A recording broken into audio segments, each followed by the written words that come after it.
Welcome back to PetaPixel. It's Jordan Drake here to talk about the best camera for shooting 8K video, which some of you maniacs have decided that you actually need. So I've got three of my favorite 8K compatible cameras here. I've got the Sony A1, the Canon R5 C, and I don't have an extra hand for the Nikon Z8. Let's see what's the best.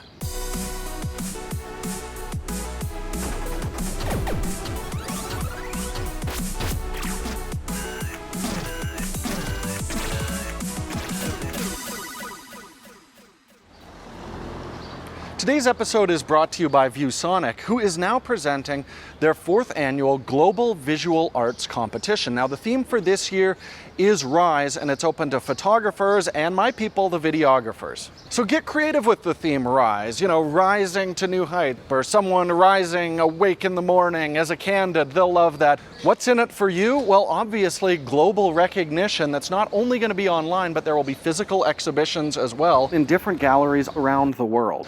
And there's prizes from ViewSonic and its partners, including cash, which we all love, but also you can get a flagship Color Pro monitor or the new very innovative portable OLED Color Pro monitor. Sound interesting? Then definitely check out the link in the description below to find out more details about this awesome contest, and thank you to ViewSonic for sponsoring this episode. Now, I had a few criteria that I wanted to maintain for which cameras that we were looking at here. First of all, I wanted to be able to capture full-width 8K video, so you don't have to worry about a crop, unlike the Sony A7 R5 that's filming me right now.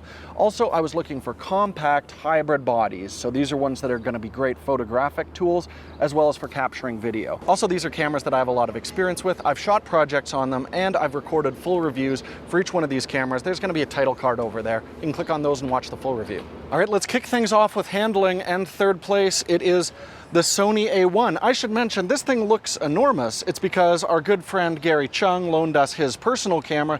He likes using a battery grip, and we have this lovely L bracket, but I don't have an Allen key to take it apart, so you'll just have to trust me, it's very small. Look, here's a previous thumbnail. You can see it's quite small in my hand.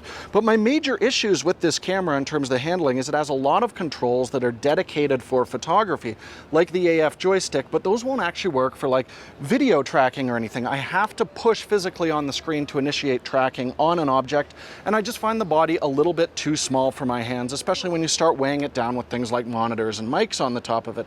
It's subjective, but this is my least favorite camera to pick up. In second place, it's the Nikon Z8, which feels absolutely fantastic in my hands, and I actually prefer this form factor to the bigger, more expensive Z9. I mean, it's going to balance much easier on a gimbal or if you're using it with a monopod, but I also really love Nikon's interface and the way it works with the physical controls. If I want to initiate tracking on something, I can use the AF joystick, hit the AF on button, it begins tracking until I cancel that. Works very elegantly, but also we've got a lot of buttons which are customizable for video work. This is a very easy camera to work with. The big drawback though, a lot of people are going to want a fully articulating screen. I love the hinge design on this when I'm operating the camera, but if I want to film myself, I'm out of luck. I'm going to need an external monitor. First place I'm going to give to the Canon R5 C, and this body works how I think all hybrid cameras should. Every button on it actually has two settings, one for what it's going to do in photo mode, one for what it's going to do in video mode. We've got separate menus, separate interface. It's just a very intuitive camera to use. The grip feels great on it. It is definitely a little bit of a beefier body, but most of the weight is towards the back. It balances well with bigger video lenses.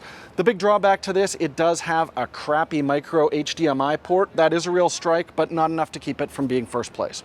So if you're going to be recording 8K video, you need to know that your focus is absolutely bang on, so displays are incredibly important.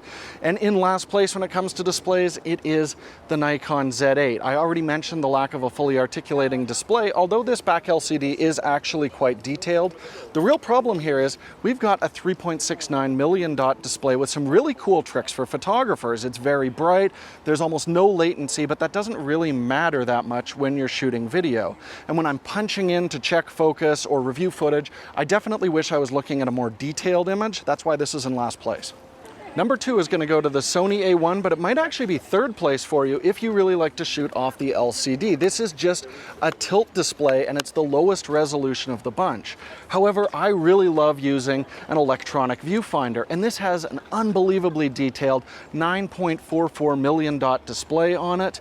And what's really great, when you're shooting the 8K video, that resolution stays nice and high. So I have no problem pulling focus even without punching in. And if I want to review my footage, I can tell immediately if it's in focus or not. This is the best EVF display, but that LCD really keeps it from being number 1. First place is going to go to the R5 C, just an incredibly well-rounded package of a fully articulating, very detailed LCD panel on it with a very responsive touch interface.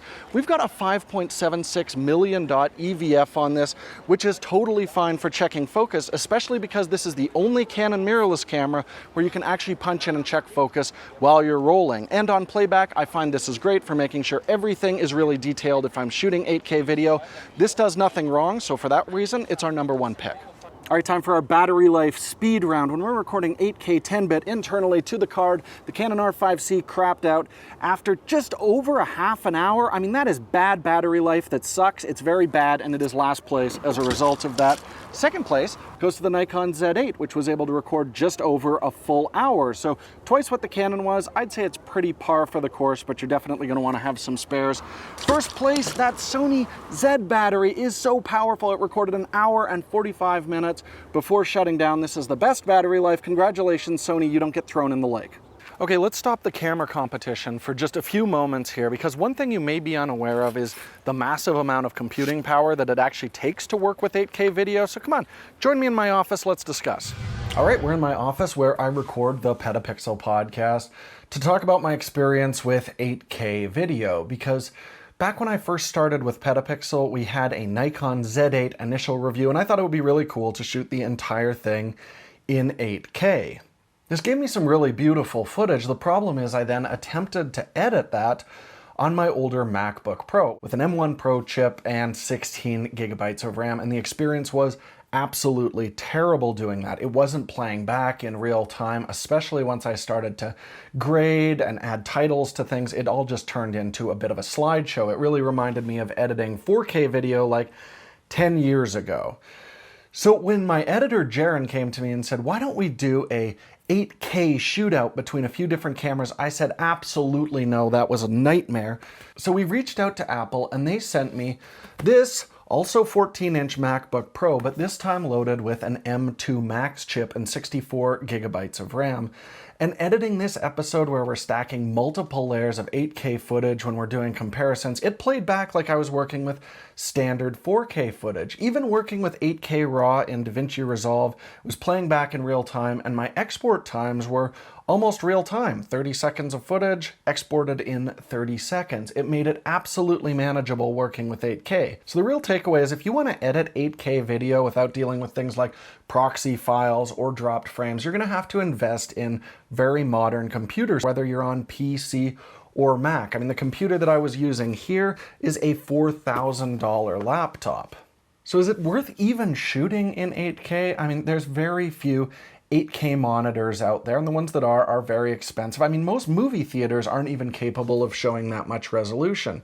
So the real advantage is going to come down to either future-proofing your content, or if you want the ability to reframe. Remember, 4K video is only 8 megapixels as opposed to 33 megapixels per frame when you're recording 8K video. That gives you a ton of options for recomposing your shots or stabilizing the video in post. That is a real legitimate benefit. The question is it going to be worth the investment in computer hardware and media and these expensive cameras in order to capture that 8K video? That's up to you. Let's go back out to the field for more of the rankings. What's the point in recording 8K video if everything's going to be out of focus? And more videographers are relying on autofocus. So looking at the autofocus performance of these three cameras, in last place, it's going to be the Canon R5 C. And I know Canon used to be the gold standard for video autofocus, but I feel like it's really stagnated. As well, the R5 C is missing some of the modes in the less video-centric R5. This doesn't have animal detection built into it, let alone some of the new features that we're seeing on like the R3, R6 Mark II. I do like that this has face-only autofocus, but occasionally it'll just drift off your subject to the background for no reason, even with that selected. I've had a tough time with the autofocus on this camera, so it's last place. It would have been crazy even a few years ago for me to put a Nikon camera above a Canon for video autofocus, but Nikon made huge strides starting with the Z9, and the Z8 carries all of that forward. Here we have very sticky autofocusing tracking. As well, I already mentioned that I absolutely love the interface for initiating video autofocus. Now, it's not class leading because we have had some issues in very low light or when shooting in inclement weather where the autofocus isn't as consistent, but this is still exceptional video autofocus performance. It's a clean number 2. In first place is the monster, well actually it's not monstrous, it's just the setup that I've got right now. The very bitty Sony A1, and even though this doesn't have their new AI processing module that we've seen on some of the latest cameras, the autofocus performance on this is just extremely consistent. I've actually never had it act up while I'm filming, and I think a lot of that comes down to that stacked sensor in here that's very fast to read out, gives you very consistent autofocus performance. I would trust this 100% tapping to track. Okay, so before we get into image quality, I just want to talk about how all three of these cameras are actually surprisingly similar, starting with sharpness. I mean, looking at the detail levels coming off of all these, yes, they have slightly different sharpening levels, but the amount of actual detail they resolve is basically the same, even though the Sony has slightly more megapixels on it. The other thing I really wanted to address is rolling shutter, because I was expecting the A1 and the Z8 to be much faster scanning since they have stacked sensors, but honestly, the Canon is very comparable. They're all within 14 to 15 millisecond scan rates when you're shooting 8K video, so I wouldn't pick one of these cameras over the other for those reasons. Okay, if we're going to be comparing 8K cameras, image quality is absolutely the most important thing. So I've actually split image quality into two categories, starting with when we're recording internal compressed 10-bit 8K, and in that case, the Canon R5 C is coming in last place, mostly because of their C-Log3 profile that's on this camera, and I feel like I've been bitching about this profile for years, and it's quite limited dynamic range. I find it very difficult when I'm manually grading to get good colors out of it, and I haven't found a lot of LUTs that I really like for working with it. Canon C-Log2 is much nicer, and this camera does not offer it. You got to move over to their Cinema series for that. So because of those reasons, and the fact that you've got to shoot RAW to get the most out of this sensor, I'm going to give this third place. For compressed 10-bit recording, we actually have a tie between the Nikon Z8 and the Sony A1. Both of these have log profiles that I absolutely love working with. Sony with their S-Log3 profile, Nikon with their N-Log.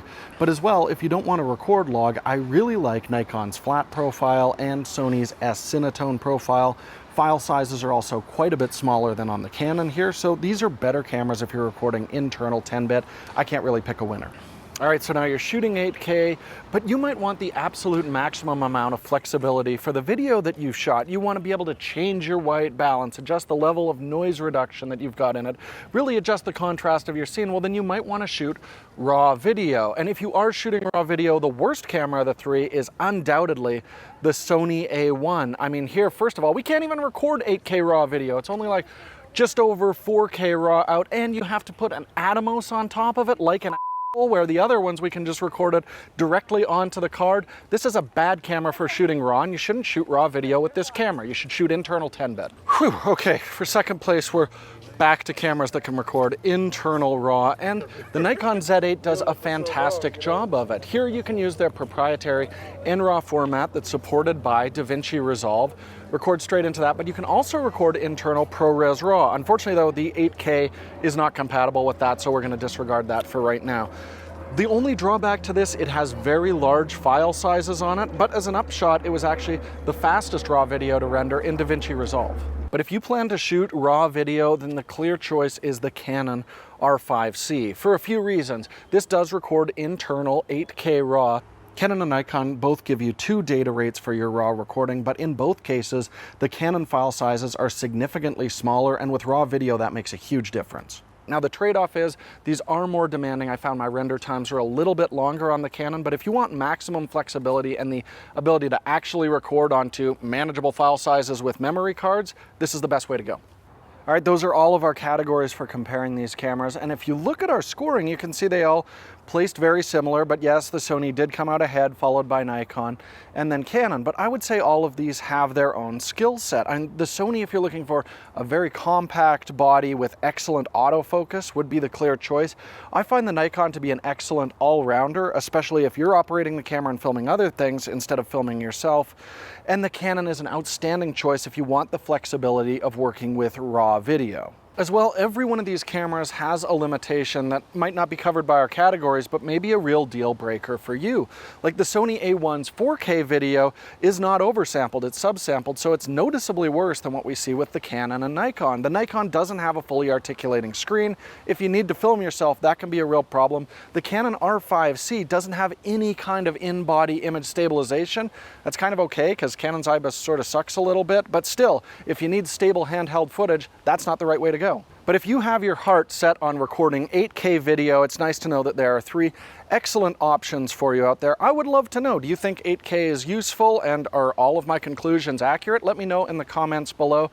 Don't forget to follow us on our social media, subscribe to the channel, and definitely check out our podcast. We had a super fun episode where Chris was waving around a zucchini last week. I'm sure this week's will be fun as well. Check that out right here on the channel, or you can listen to it on any of your podcasting apps by typing in PetaPixel Podcast. Do that long laundry list of things, and we'll see you next week for more PetaPixel!